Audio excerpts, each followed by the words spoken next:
Hi, this is Dr. B. It's a rainy Monday afternoon. There's a song that was once made before any of you were born called Rainy Days and Mondays, and that just occurred to me as such. So it is Monday afternoon. It's about 1:30, and this is part two of this particular week. I think it's week 9 uh, content in this case. I'm going to try something different with you, but before I forget, I just want to remind you that part two implies there was a part one. Part one I did last night, just before the Yankees turned my inside out. Speaking of inside out, we're going to try something like that today. And so, really, all of yesterday was about um, housekeeping things. I didn't realize yesterday when I said that I had already put your grades and comments into the evaluation piece of Blackboard, so you can see that if you haven't already seen that. Just to take that off the chessboard. And really, what I did yesterday was speak to the new discussion question, which doesn't have anything to do with Chapter 9, more nearly with Chapter 8, because I didn't want to let go of some of those Chapter 8 issues. And I won't belabor that now because that's described in the previous video. And I think I did a few other housekeeping things. And as I said before, I'm just trying to bring things together and kind of bring them down the funnel so that you can begin to consider how you mean to attack or approach the applications assignment, which is due November 10th. And that particular assignment, I also know I mentioned yesterday that I put a pretty good 2 weeks ago. Last Monday, I put up a sort of a brainstorm sheet about some things to think about in terms of that assignment. And more specifically, I spoke to giving me a good context. The assignment that rather than the document that I put up yesterday in the content is more specific. And it actually does make life simpler for you too. And in truth, I had forgotten that I put that together last year for this course and thought it was still pretty good. So I thought that I would just put it into this syllabus as well. So you have in yesterday's content creation a more specific template or guidelines, I guess is a better word, to address that assignment. I would not let my feet drag for all that long. As I'm not worried about the page length thing. I think I've told you that already. And if I didn't remember to say this, let me say it again. Please make it double spaced when you type up your papers. These old eyes sometimes have trouble getting past the single space thing sometimes. So if you could make it double space, I would appreciate it. The paper doesn't cost us anything because it's all cyber paper as such. So look that over. And tonight at the office hours, whether there's anybody there or not, I will go back over that document. It'll take 15 to 20 minutes tops for me to just get much more specific about what the handout suggests. So you can also watch that. And between last week and this week, and I'll be working on this even next week too. Between these last 2 weeks, including today and next week, I will be giving you ample time to prepare yourself for that. But I would not let all of these fester, is that the right word? Linger, all that long. Absolutely, you should marinate in your thinking, especially with that template that I gave you last week. The action design may help a number of you. Maybe not all of you, but a number of you will benefit from using that. But in the end, what I'm trying to do is build as much thinking into what you're doing so that when you finally sit down to type, it wouldn't be as like some of you mentioned that you have writer's block and you're cracking your head against the nearest wall. If you begin it now, even if you just plant some acorns, I use that metaphor a lot, large oak trees will grow if you water them and nurture them by just letting them sort of, and another one of my favorite words is, and as long as you marinate in them. I know I'm mixing metaphors there, acorns and do you marinate acorns? I don't think so. Maybe squirrels do. Now, so that's where we are with that. And what I'm going to do now is get into chapter 9. I may pick up chapter 9 again, depending on how things go. And you may remember about 5 minutes ago, I mentioned the word backwards and inside out. I don't know where I got this idea from. I don't think I've ever used it, and I'm consider myself a very innovative professor slash teacher, but I don't think I've ever thought about trying what I'm about to try with you folks. And what it is, I'm going to go backwards by starting with the case study at the end of the chapter, which is not the greatest case study I've ever read. It's kind of brief, but it does give us some things to think about. And then what I'm going to do is try to walk backwards from the case study's expectations and connect it to significant pieces of the chapter itself. So we'll do that. I don't think everything in that case study will right on target, connect with every single heading and section in this particular chapter. I find this chapter kind of vanilla, as I said yesterday, but it does speak to some important issues, no question about it. And so what I'm going to do is pull up a PowerPoint, and you'll immediately see the PowerPoint is not done. The PowerPoint I'm going to construct as I talk to you, which will mean that I'm sort of doing a stream of consciousness with you as I consider what the case study offers, and as I consider how the text either supports it and amplifies on, and whatever experiences I think I can bring to the conversation. So this will be totally different from how I've used the other videos, and I hope that it works. I'd like your feedback on that if it's not too much trouble. And so I'm going to bring up a very rudimentary, raw, unfinished PowerPoint. I'm going to finish this PowerPoint in air quotes as I speak to you. Then I'll save it and I'll pop it into Blackboard so you can see it more readily as such. So here we go. We're going inside out.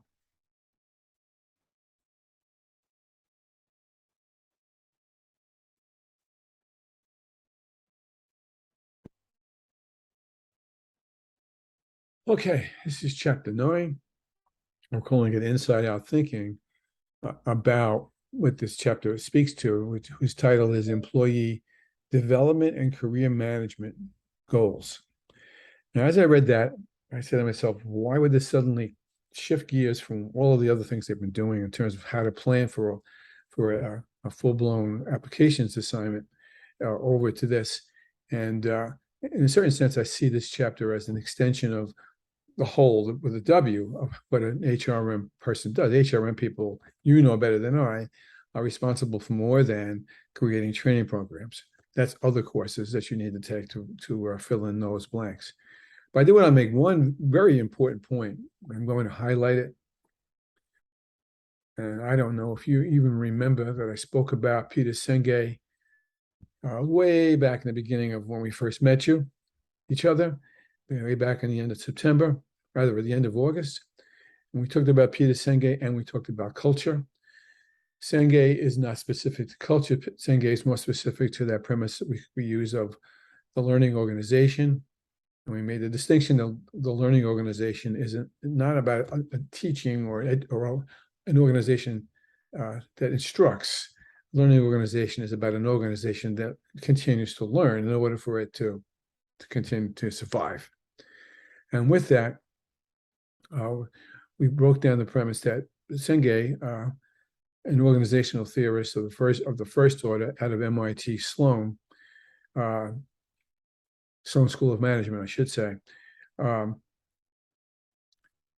speaks to 5 disciplines. And the 5 disciplines were, and again, forgive me for belaboring this, in no order: mental models, which was about dispositions and attitudes that drive or obstruct the ability of the organization to thrive. I said mental models. I'm saving this one for last.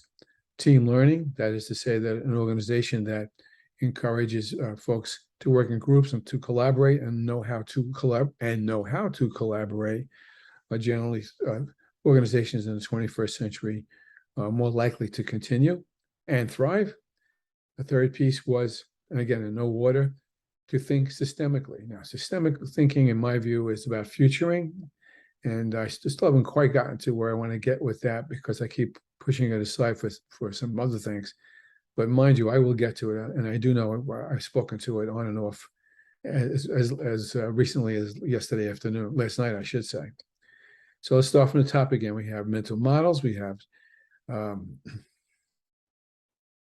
team learning.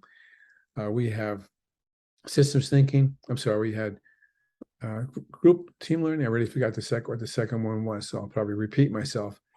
Why am I drawing a blank? Because I'm getting old. Mental models. Well, let's go to systems thinking. I don't think I started to say it, and I think I stopped. Systems thinking is about recognizing impacts and cross connections of aspects of the organization for it to thrive.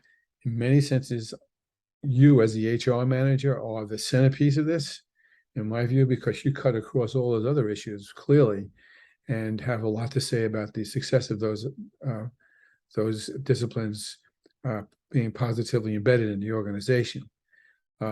Another piece of that would be the last one, which would be, unless I'm leaving something out. Oh, shared vision. That's not the last one. Shared vision is, again, everyone locking arms on what they believe the vision of the company is, the mission of the company is, its truest, and I mean this most sincerely and emphatically and most in the most corny way, its deepest purpose, which, believe it or not, is not the deepest purpose is, I don't think, uh, about making a profit, but that's just me. All right. So we get down to the last of the disciplines I wanted to speak to, insofar as this chapter is concerned, insofar as your personal, your in terms of the rank you have and the position you will hold as an HR manager, it's really clearly spelled out and driven into your soul, and that would be personal mastery. No one's more responsible for assuring the fact that each employee, whether they be the lug nut person or the president of a lug nut company, everybody in between, no one's more responsible than assuring that each of those people has the capacity to self-assess, the capacity to realize what they know and what they don't know, and what they would like to know, and then to continue that premise. Your responsibility is to do as much as you can to help them fill in those gaps. You do it for at least two reasons. One is altruistic and one is not. I'll go with the altruistic one first, is because you genuinely believe the more you develop people to fulfill themselves and find and to help themselves grow, the better off everyone is. It makes sense to me. It may not have anything to do with profit motives. I don't think it does, but this certainly has a lot to do with purpose, deepest purpose.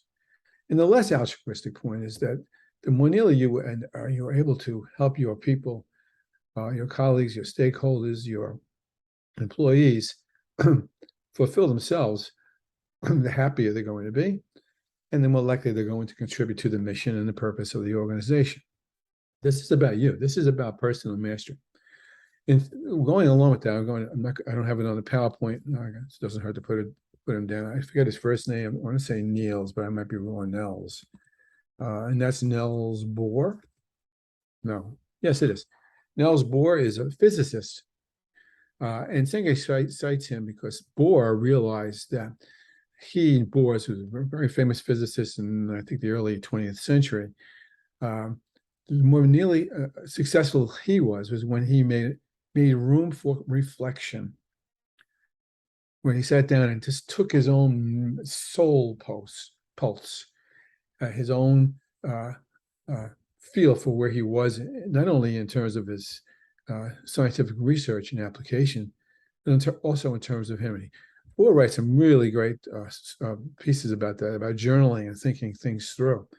And Senge uses him to support the premise of personal mastery. Speaking for myself, for what it's worth, I journal every day for about 30 minutes. I got that from Da Vinci. In fact, I'm reading a biography of Da Vinci now, and you can see that Da Vinci was a very reflective artist, an engineer, scientist, I guess you could say, of this Renaissance era, who's always fascinated me. Going to Italy this summer, I think, and going to find a way to explore Florence and Milan about his lifetime in each of those two cities. At any rate, a journal keeper, copious note taking, And I will tell you from personal experience, the more you get folks to reflect, whether it be by way of how Bohr suggested it, or just thinking about your own thinking, the more nearly you will grow and learn about things about discover things about yourself, remember things about yourself that you didn't remember. The more shocked you will become as such. I guess you could also pay a psychologist to hear you, to watch you sit on the couch and do some of the same things, and nothing wrong with that. It may even be more helpful to some folks. But in the end, it's about reflecting about what you know and what you don't know, and what you'd like to be, what you would like to know.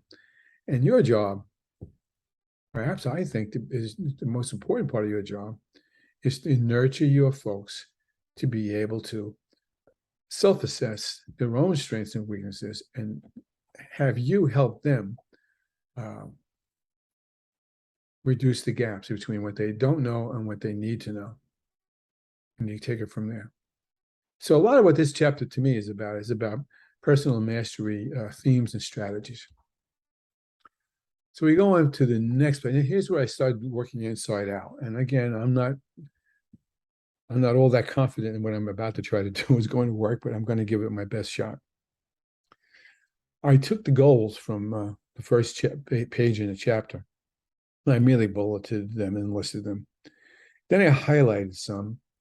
This is when Professor B takes liberties and decides for you what I think are the more important pieces of this than what you may have considered. You may decide that it's all about personality types or about matching job experiences with employees' goals, and whatever the succession and 9-box grid is about, which I understand as far as the chapter is concerned, but I'm not sure about the worth of it.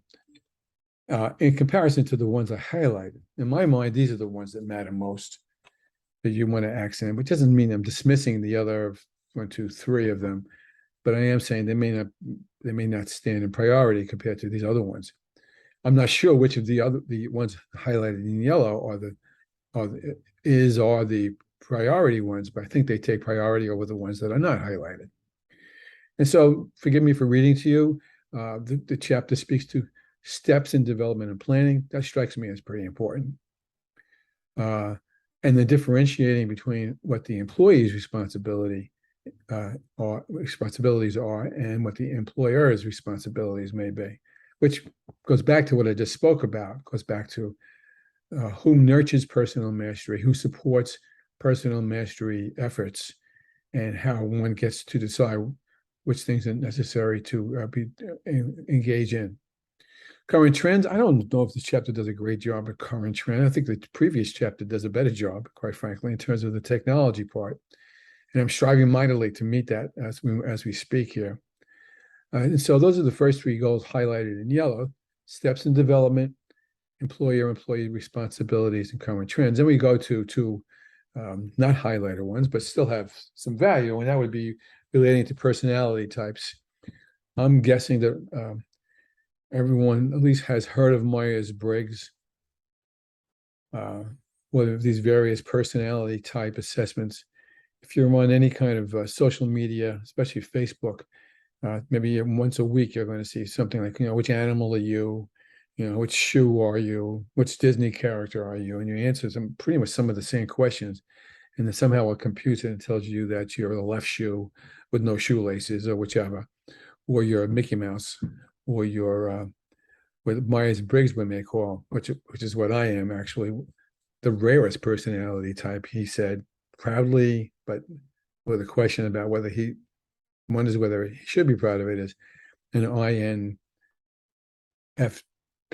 which is what I am, which is to say I'm an introverted, intuitive, INF, feeling, perceptive person. Only about less than 5% of the world is that, and it's a cross we bear.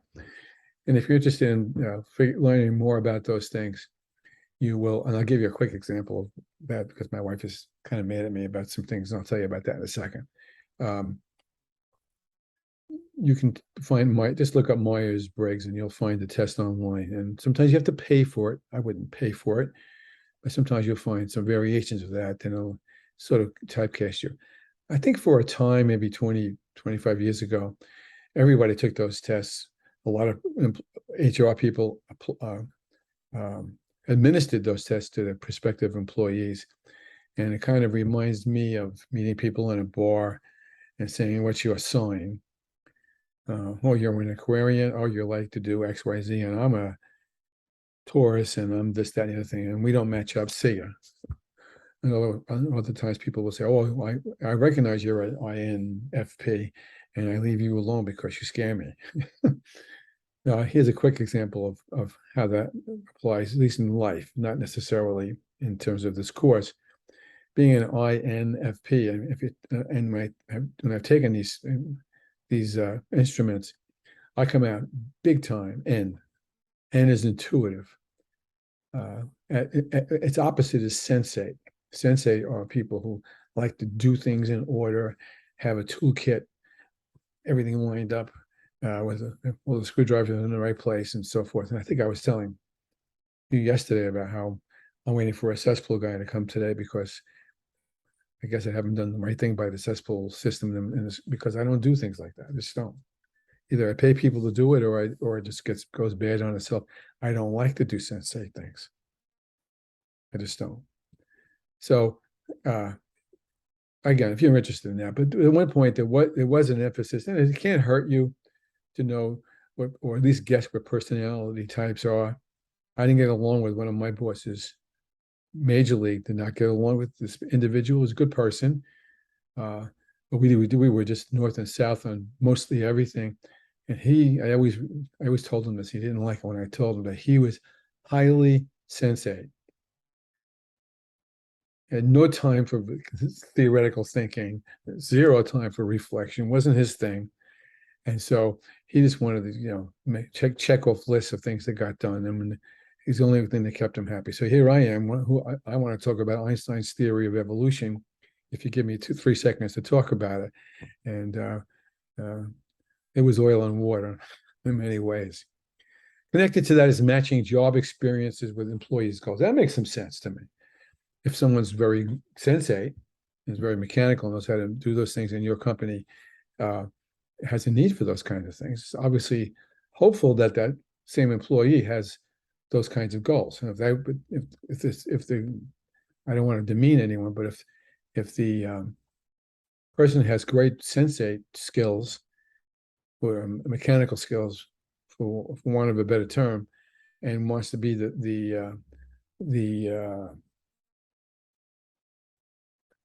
wants to write the instruction manual. I'm trying to put something together yesterday. Again, can't do it because I'm sensate. A lamp trying to fix this in 10 pieces right now because the instruction manual is pretty much useless. Whoever wrote it can't write. Then that's something else you need to think about in terms of matching people's goals with the needs of the organization and the experiences of that individual. Going back to yellow for a minute, I know that a lot of you spoke to this in the discussion from last week. A lot of you saw the value of the effective mentoring. And what I wrote in each of them in my little responses to all of you is, that's great, as long as as long as the mentor knows how to mentor. And it's even better, great, as long as the individual who's being mentored knows how to be mentored. Now, I'm not being a wise guy when I tell you that.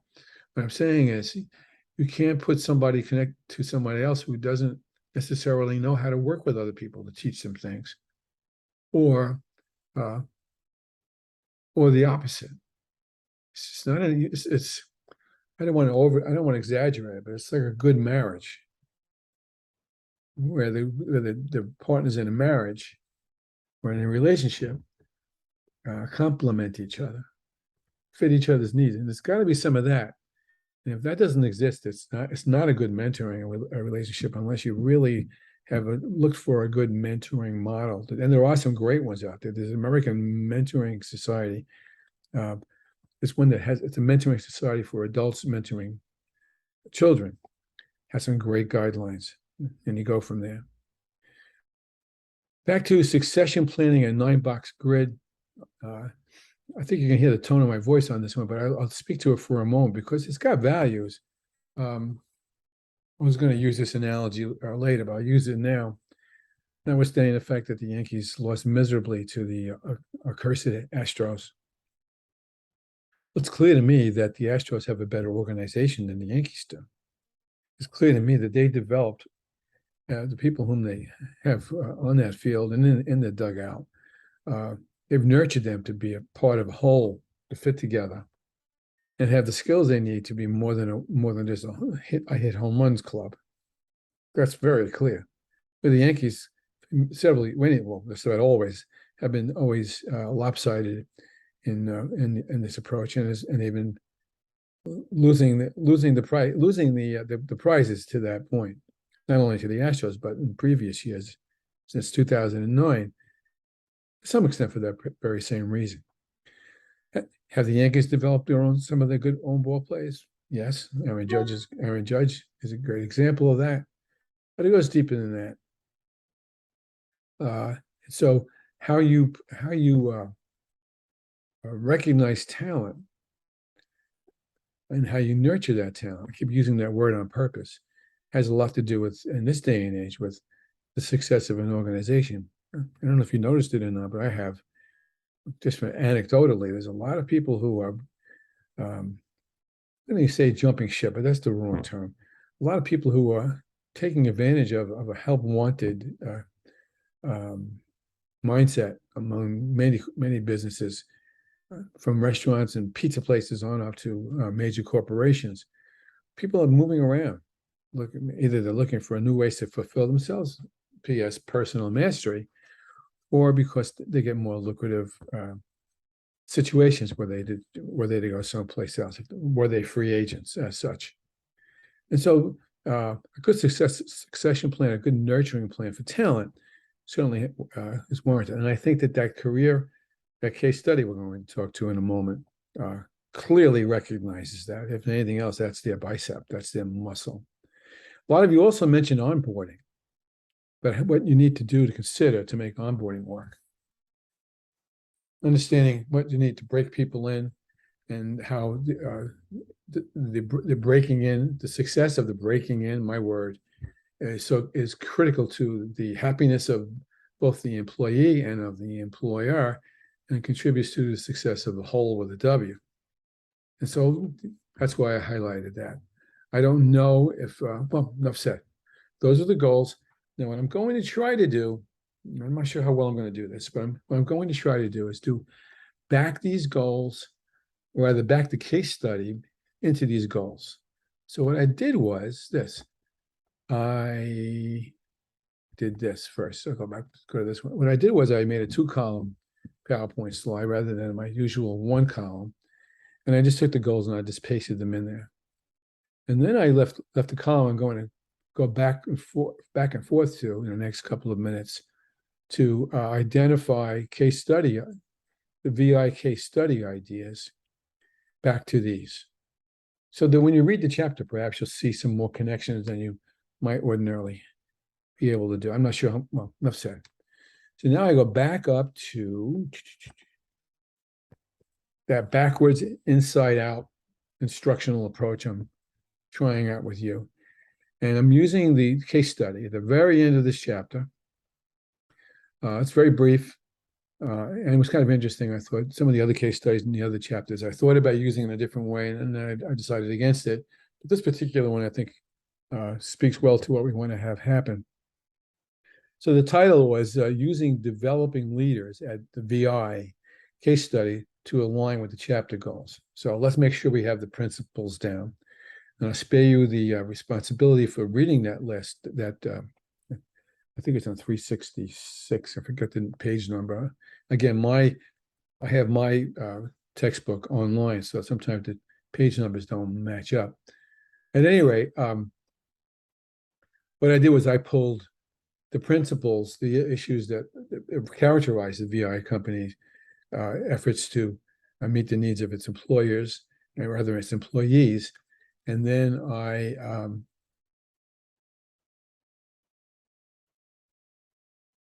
And then I actually just try to match it up to the question in the case study, not to a significant extent, but here it is. So we have this company, it's called VI, and what they do is they build residential communities. Looking at that from a futuring point of view, you can see that a lot of the population is clearly aging, is in need of special kind of care, and is looking for communities built to this. There are people clearly, I'm sure we all have some sort of experience with this in one way or another, where people need to be in residential communities out of health issues. And so this company caters to that and recognizes responsibility in order for it to survive, to pay a lot of attention to personal mastery issues. And in my view, pays a lot of attention to nurturing people as such. So here are some of the principles. One of them, there's really two. One is called I call it the BLP, which is the Building Leadership Program. And I apologize, but I'll read some of this back to you for the moment. Again, looking to see whether we can find these as we go back into and through the chapter. The Building Leadership Program addresses all those issues that I've pulled from the case study. It seeks to increase competencies and effectiveness of high potential leaders. Wants to make them better, hit home runs farther, make widgets quicker, turn the lug nuts better, create another character for Disney World, whichever. And they really want to retain top talent, as I spoke to before. The top talent now kind of recognizes they can take their top talent elsewhere. Not that hard to move along to the next place sometimes. I'm even seeing it in professor world. There was a time if you had a professorship somewhere, you stayed there until the grass grew up and around you. You don't have to do that anymore because there's lots of places where they'll be happy to have you if you're willing to go to the next place as such. So yes, you want to retain top talent.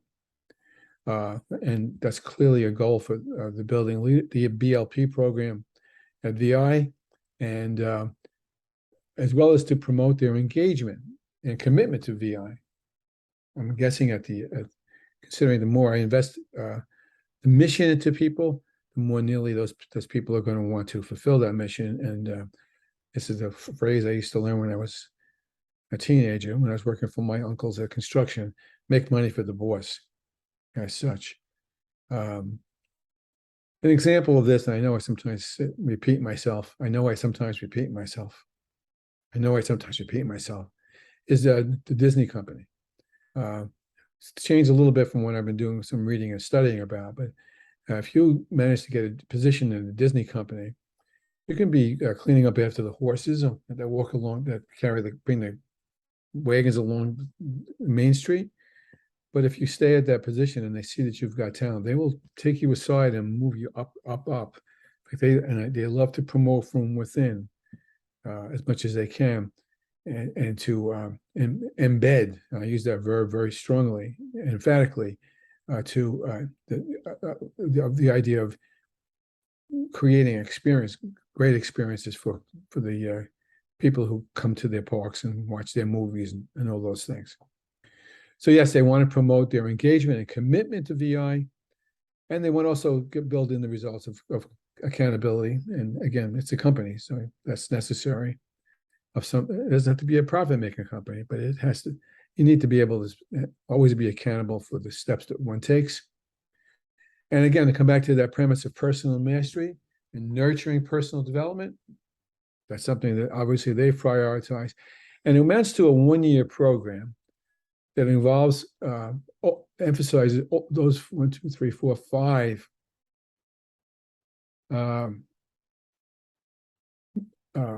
development approaches, strategies. Yes, there's face-to-face classrooms. Yes, there's virtual learning, as well as online learning. Coaching, a little different from mentoring.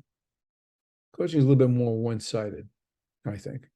And action planning. And so those are the things that someone who's been chosen to be part of this program those experiences those kinds of people are going to have.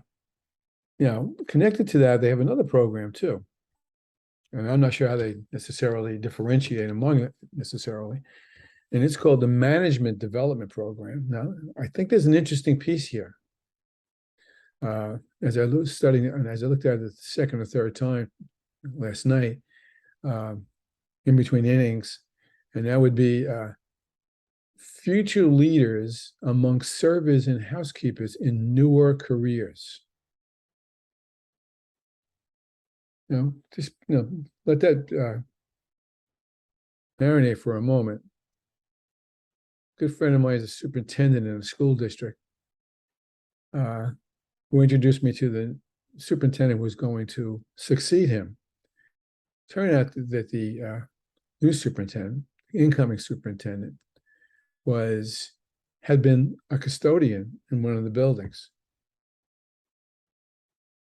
And having been a custodian, the outgoing superintendent recognized that this was a very bright person who needed to be developed. And he continuously moved this man around and became head of buildings and grounds. And he became part of central office. And he went and got his degrees, got his doctorate, and now is a superintendent. Think about the people who are, and I don't want to sound like an elitist. I really don't. I hope I don't. Is people who are at the lower rungs of the kind of an organization who may have to take that job. What was that show? Oh, I was watching The Office a couple of years ago. No, it wasn't The Office. It was Big Bang Theory. And the Big Bang Theory, if you remember that show, had a kind of college bowl where the Big Bang gang was competing with Sheldon who had stepped away from that team, went on the other team. And he had a man on the team who was Russian. I think it was Ukrainian, of all things, now that I think about it. And the man was in his custodial clothes and just sort of sat there brooding. It turned out that he had been an engineer in Russia. And now he had emigrated from that country, and now he was a custodian. He wasn't happy with being a custodian. Clearly, the man needed to be nurtured to move up through his ranks.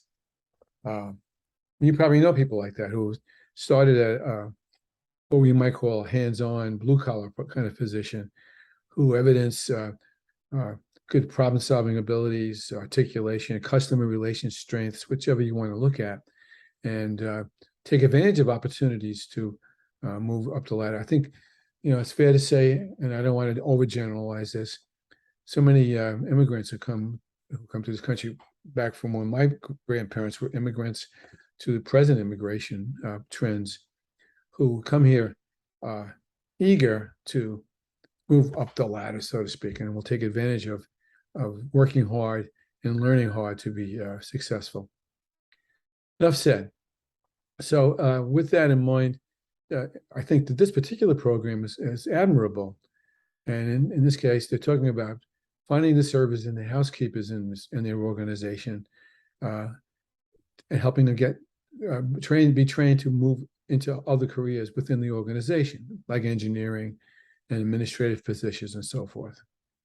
And they do that through experiential learning. And that goes back to the premise of role playing and simulating, which I still haven't hit as hard as I would like to hit. I'll try to remember to get to that next week.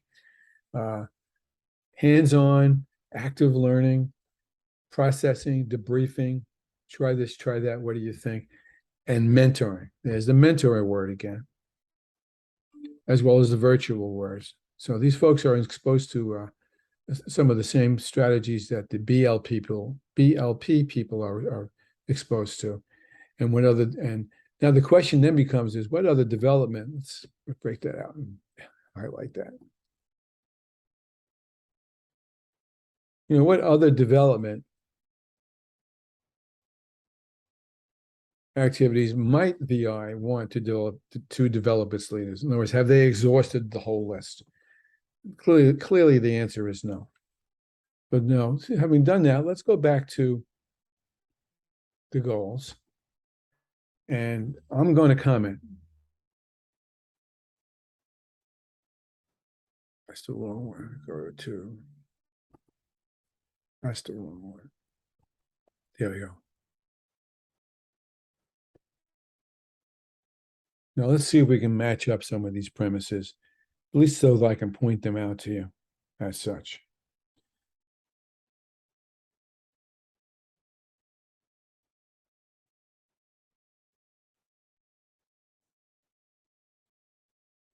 All right, so you know what? I'm actually hitting the wall on this as we speak.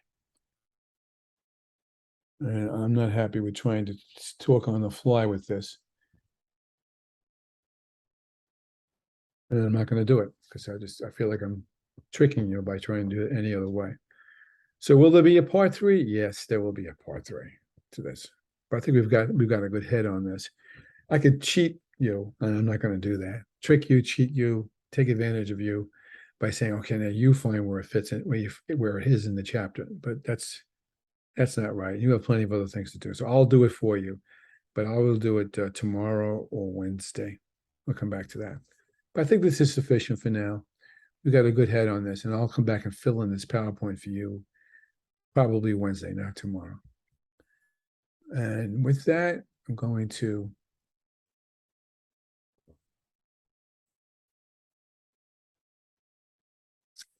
save the PowerPoint.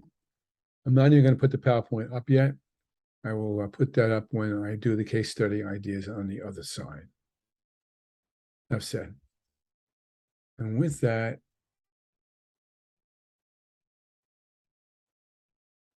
I will bid you farewell, and I might see you tonight. And if I don't see you tonight, I might see you in air quotes Wednesday. Take care.